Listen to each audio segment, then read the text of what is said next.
Welcome to No Filter with King Lex. Morning, good evening, good afternoon. Welcome to another video. Hashtag No Filter with your boy King Lex. Don't forget to comment, like, and subscribe, and make sure you follow the official IG at No Filter _Lex. What up? What up? Thank y'all for joining me today. I appreciate y'all checking out this new video. And coming today, I have a special guest, a star of the reality series The Crew Dallas. We have Wooda Lee. Let me bring him on up. Hey, Wooda. Can y'all see him? How you doing? Good, and you? How you doing? I'm doing good, better now. I'm doing good. So you are currently starring in the YouTube series The Crew Dallas, and you guys are on your second season. How's everything been going with that? I mean, it's been great. Like, I feel like it's one of our best seasons. It's so like dynamic to me. It has like so many different character traits in it. So I feel like it's a really good show. I feel like it showcased a different view of like what young Black gay men are doing. Like, we're not really chasing a dream. We're kind of living throughout our dream and just like having a good friend circle. You know what I mean? So I love Yeah, I totally agree with that. That you guys are just living out your dream. You know what I'm saying? You can tell that everybody in there is very active in what they're doing. You know what I'm saying? So that's what's up. But I want to start at the beginning with you, and then we're gonna work our way up to the crew, okay? So you are originally from LA, correct? Right. I'm from Watts, California. That's what's up. So hey, Tyrese from Watts? Me and him. This is You ain't here for Watts. Okay, but so how was it growing up there? Like, how was it growing up at Watts? It was cool. Like, you know, so crazy. Like, I wouldn't even thought I lived in Watts really. Like, I had like, I don't want to say I was sheltered as a kid, but I didn't really like see a lot. I lived in Watts, so Watts is the hood. You know what I mean? So, but Yeah. it was cool. I had like the best time, like the best growing up experience I had there. So. You know, you hear all like you watch like different shows or whatever, and you hear about Watson. They make it seem like this such like a hood place. So for you to say that, that's crazy. It's a good place.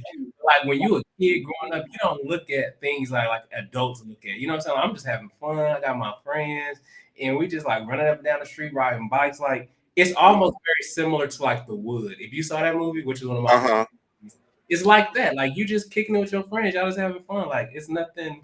You know what I mean? It's another place. The Wood is one of my favorite movies too. Okay, so you growing up there, you said you were born and raised in Watts. So you relocated straight to Dallas, or was Dallas the first place you moved to, or what? So when I graduated from high school, I moved to Hawkins, Texas, and I went to Jarvis Christian, and I went there and got my was there. And then I turned around and I was like, I ain't ready to start being an adult yet. So I went and got my master's, and I ended up getting 2 masters. So I just sat in school for a minute until I found my foot, you know. So I was like, that was it. Okay, so go ahead. I ended up moving from Hawkins to Texarkana, Arkansas, and then. So you went from Texarkana to Dallas. Yeah. So how was it transition to Dallas though? I mean, I'm sure Dallas is totally different from Watts. Oh yeah, it's completely different. Like to me, I felt like it was more like slow and not like not in a bad way, but I feel like it was very fast in California. Like everybody like quick moving, they're trying to get money. Like people were growing up so fast there. Like here, it has like this southern hospitality kind of thing going. Like when people are like, "Oh, excuse me, yes," and it was almost fake to me initially, but now I'm southernized, so I kind of like get it, yes ma'am, no ma'am, move around. Like I just didn't have that at first, but I kind of get it now. So it's different. How long you been in Dallas? Like 10 years. Oh, okay, that's what's up. I totally agree with it being a big city but still slow, because I'm originally from Oklahoma City and I had moved to Dallas, and to me it was just like a bigger Oklahoma City with a lot more opportunities. Yeah. So you get to Dallas and you start branching out. How did you transition into reality TV? Okay, so what happened was I end up going bad breakup, right? And, like I'm gonna just do something different to put myself out there, and I'm almost gonna try reality TV. And then I had a friend, which name is Markel, who was initially on Chasing Dallas. He was telling me about it, like, oh, they have this show coming to Dallas. It's called Chasing Dallas. It's a web series. And he was like, you can get on it if you want to. And I was like, you know what? I might as well. I'm gonna do something different. And that was my first taste of like reality TV. And I was just like, and the funny part about that, I came on that season literally after it was almost wrapped. So it was Mm. done when I came. So they were like, we'll figure out a ways to like put you in it so that you'll have a presence. And then people like me.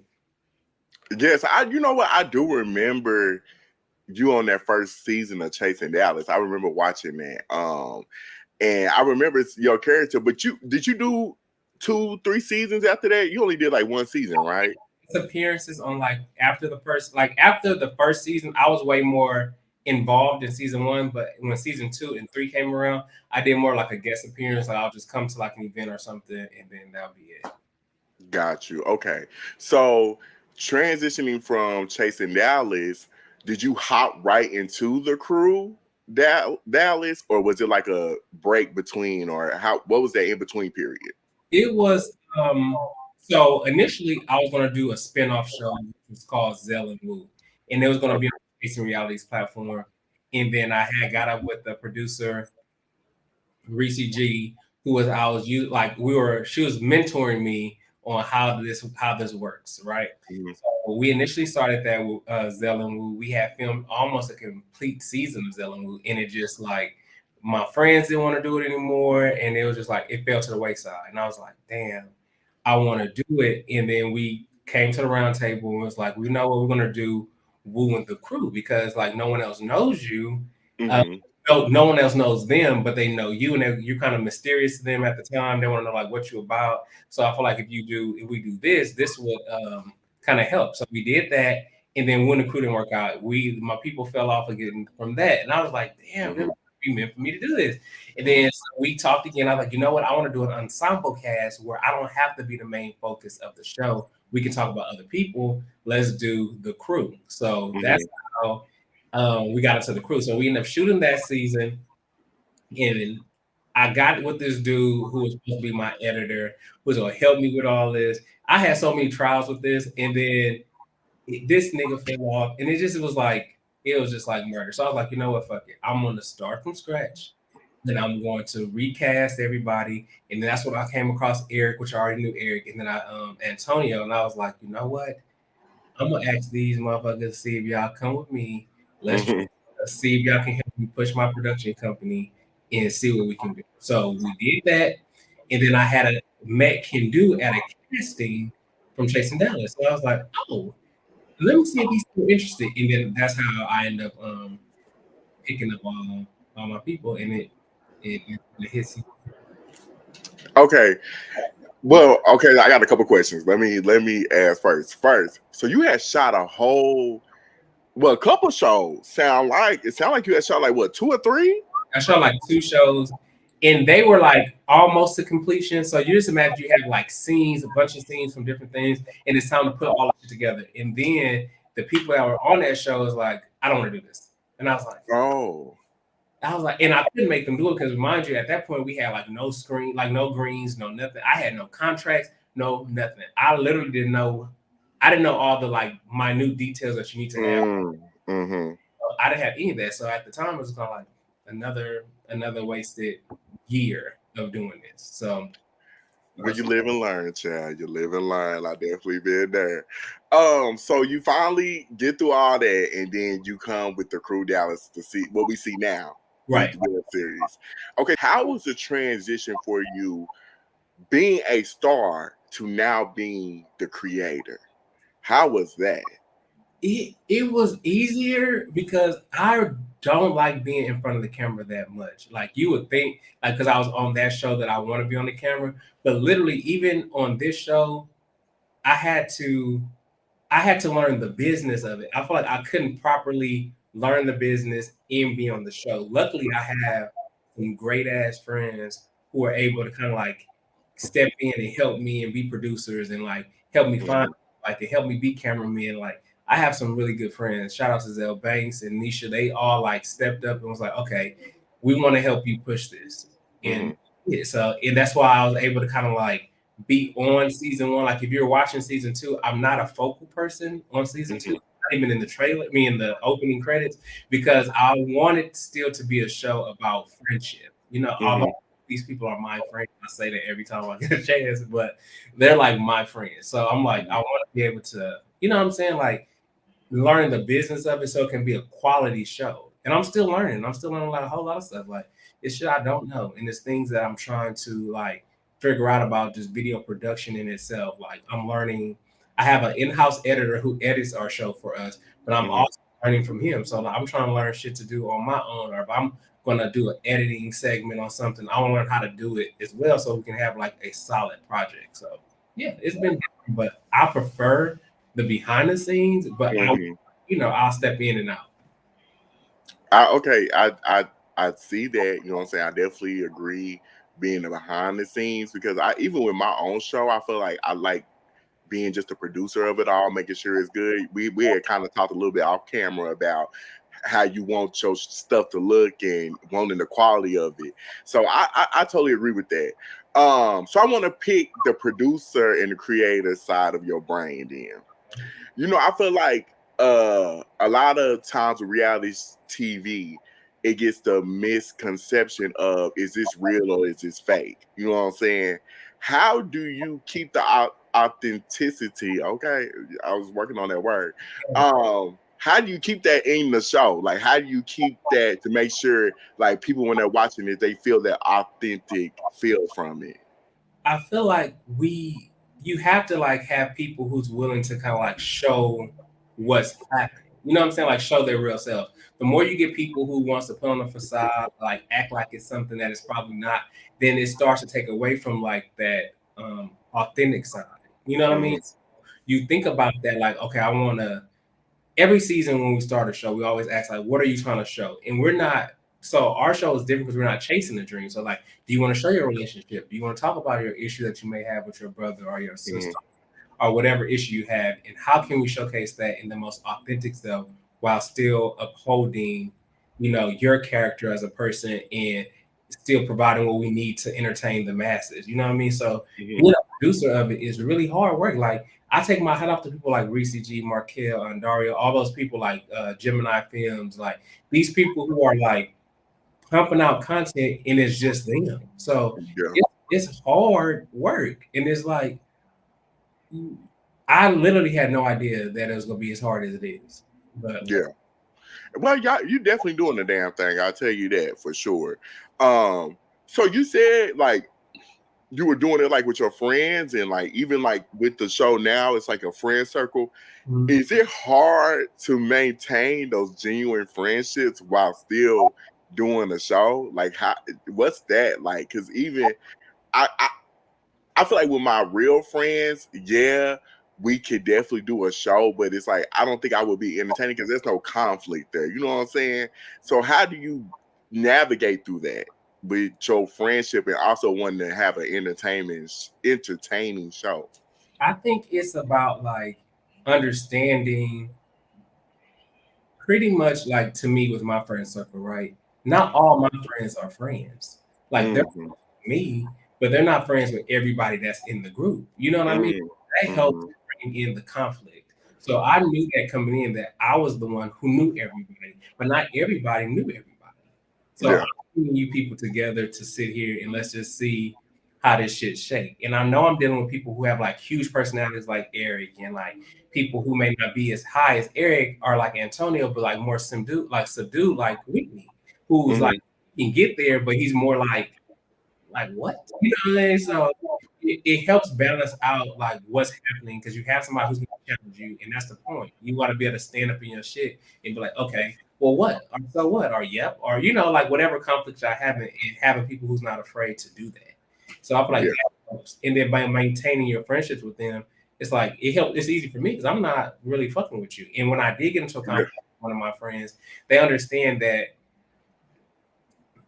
I'm not gonna let you say anything, and I don't expect you to do the same for me. So I'm gonna respect you anyway, but we go hash this out. However that looks, let's go have the work.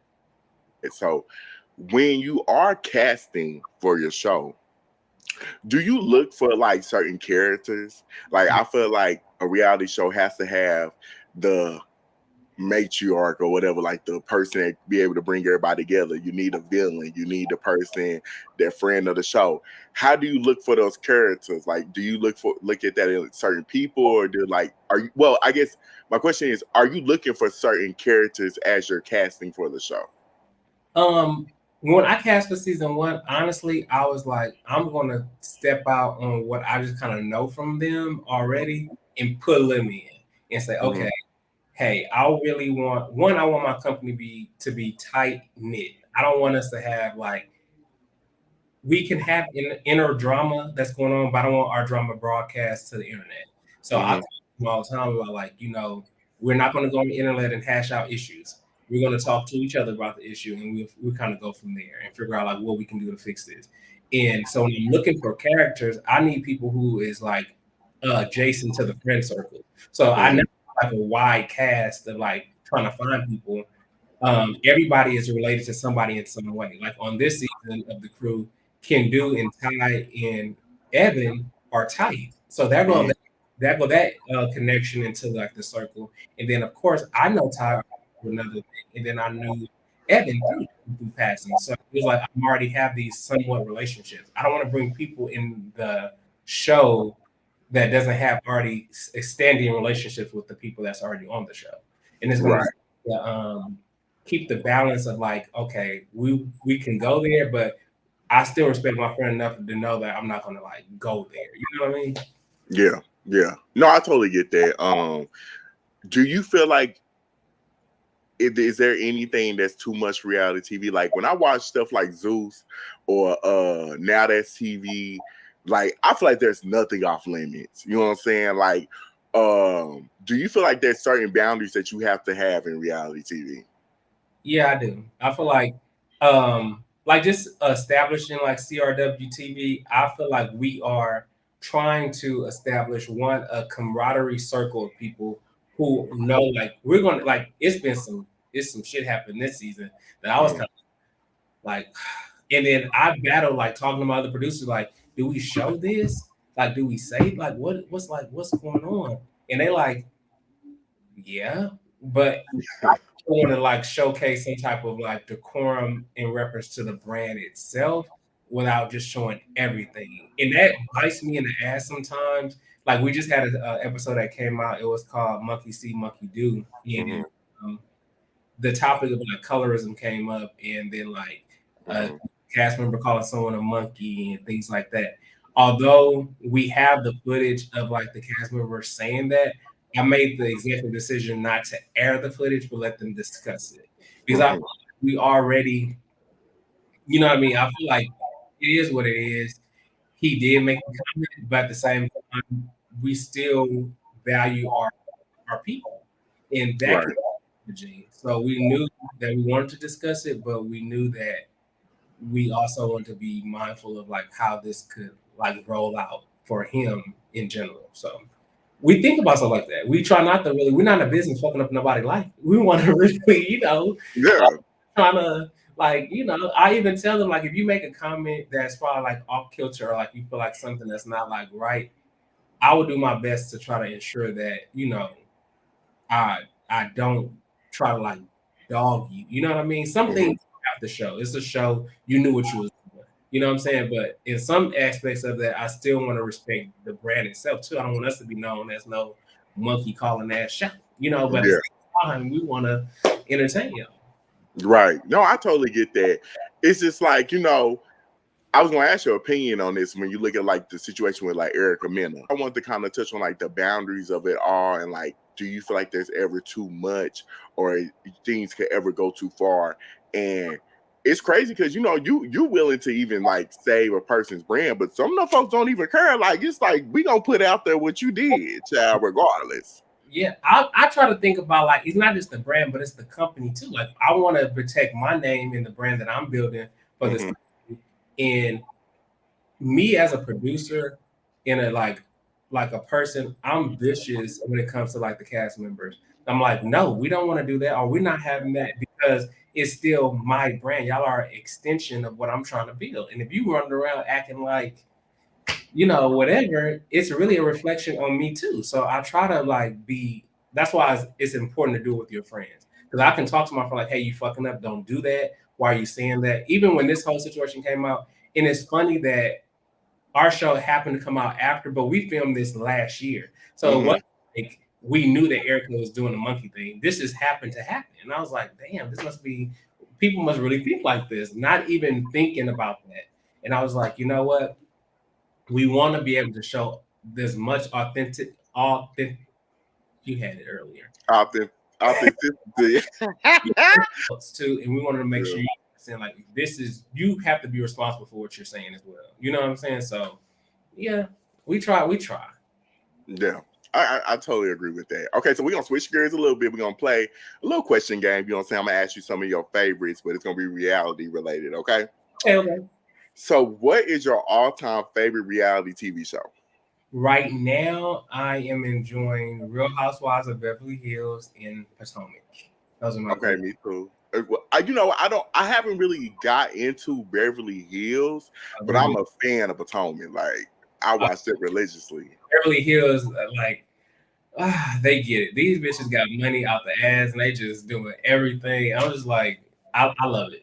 It's one Yeah. I would say I like what's her name? Garcelle. Garcelle, yeah. Yeah, I like her. I like her for sure. Garcelle. Okay, who is your favorite reality star of all time? Um, um, I don't know. I'm thinking.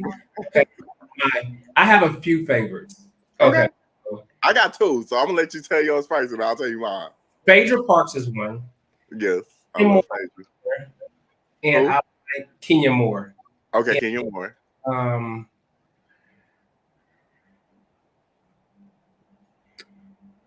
I like Robin. I really like Robin. Oh, from Potomac. Don't tell me. Oh, child. Okay. I ain't gonna be. There's no slander here on hashtag no filter. Uh, my all-time favorite is Nene Leakes. Um, she's my all-time favorite across the board, but I have to shout out my girl Tiffany New York Pollard. Oh, yeah. That bitch is crazy, and she always keeps me cracking up. I don't care what show she on. She always is a key. Yeah, she is. I feel like Tiffany is like the queen of reality TV. Like she had it before there was a Nene. She had it before any of these other girls came around. So Yeah, like, in her mind, she's just like, you know, she's New York. you can't take that away from her. That baby, she always gonna be a star. Okay, so let me ask you this: what's one of your favorite reality TV moments? It could be from any show. Um. Okay, this is an old show. So, Okay. Flavor of Love, when New York walked down the stairs, said, "You're out of it. You're out of here." That's one of Yeah. my favorite TV moments because she was just like so dramatic and over the top, and I liked her for that. I feel like she was entertaining. She was like she was just her and her mama. There was something else. Yeah. Um. Yeah, they was a mess on there. They especially I love New York. They was a hot ass mess on that one too. But you know what? I'm gonna take it back. I have a couple of favorite reality TV moments. But do you remember? Did you ever watch like the Bobby and Whitney reality TV show I back didn't. in the day? I saw. I just recently ran into some clips of Bobby when I was listening to this song they got together, and then it like made me look into them, and then I saw clips of it of their show. Okay, if y'all ever, whoever watching this, if y'all ever want to watch some entertaining when reality TV was at one of its peaks, go watch the Bobby and Whitney reality. I think it was Bobby Brown reality TV show, but Whitney was just on there. But when I tell you, it's one where they had went to the lake and they was like talking to each other like so nasty at the lake. It was just so nasty. Like that show was a hot ass mess. That's like reality TV Saw that going. she was mic'd and she didn't know. Yes, Yeah. yes. And she was just like, they was cutting up like literally the whole. They only had one season, but literally they only needed one season. That was probably one of the most entertaining reality shows I have ever watched. It was good. Yes, it definitely was. Okay, and then my last question is: you have 5 slots. Okay. You can choose 5 reality stars from any franchise, any TV show to make your dream cast. Who you choosing? I'm choosing from any show. Any show, past, present, dead or alive. I'm going to choose for my perfect reality TV show. I'm going to choose Whitney Houston. I feel like she's good. I'm going to also choose Wendy Williams to put on my reality show. Oh, child, you trying to have them cut it up at the Choose New York, Nene Leakes, Kenya Moore, and I have one more left. I need somebody that's gonna come in. I probably need a calm person. I'm gonna do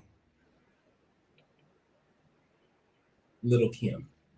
Oh, Little Kim, you think that's calm? I feel like Kim is like she's calm in reference to these personalities. I want the show to be explosive. Wendy gonna be messy. Whitney gonna tell it like it is. Nene gonna read the girls like. And although I'm not like a huge Little Kim fan, but I've never seen her on reality TV, and I want to see how she really acts. She had a reality TV show like a couple years ago with like Maya, and I think Chili was on there. Yeah, I don't watch that show. They was on that boat. yeah. They was on the boat. But it was. I feel like that was like. It wasn't like real reality TV. You know what I'm saying? Yeah. But if I had to choose my 5, okay, so I'm gonna do Nene. I'm gonna do New York. Okay. I want Jocelyn Hernandez. Jocelyn too violent for me. She is too violent, but she has very entertainment moments. Yeah. I just want like one season with her. I ain't gonna lie, I want Stevie J. I want Stevie J on there. Cause I feel like that dynamic was just her best, but it was so entertaining. And my last plays, I'd probably say Portia Williams. I love Portia. But I feel like that'll be like a certain level of class with still ratchetness. Yeah, she does. She's a good balance. Portia, I mean, Phaedra too. Phaedra's very like classy ghetto. Yeah, very classy. Bougetto. Yeah, very Bougetto. Okay, so is there anything coming up in 2024 that you want the people to know? Like, what's coming up for you? What's next? So I am working on a branch off from the crew. So we are looking to like branch out and like start our second installment in another city. So we're like a surprise and let them know what city we decide to use. But I'm excited about that. That's something I'm extremely happy about. And it gives the company a chance to kind of like grow and get another franchise under our belt. And it's also nervous and exciting at the same time because it's like we're dealing with a different set of people in a whole nother place and kind of see what they're about and what their lives are like. So I'm excited about that. Yeah, you know what I'm saying? I think 2024 is definitely the year to grow. Yeah. So I see that, you know what I'm saying? I think that's going to be a blessing for sure. So shout out to Crew Dallas. Where can people watch it? When does it come out? Let the people know. Dallas is out now. Comes out Monday nights at 7 o'clock on CRWTV.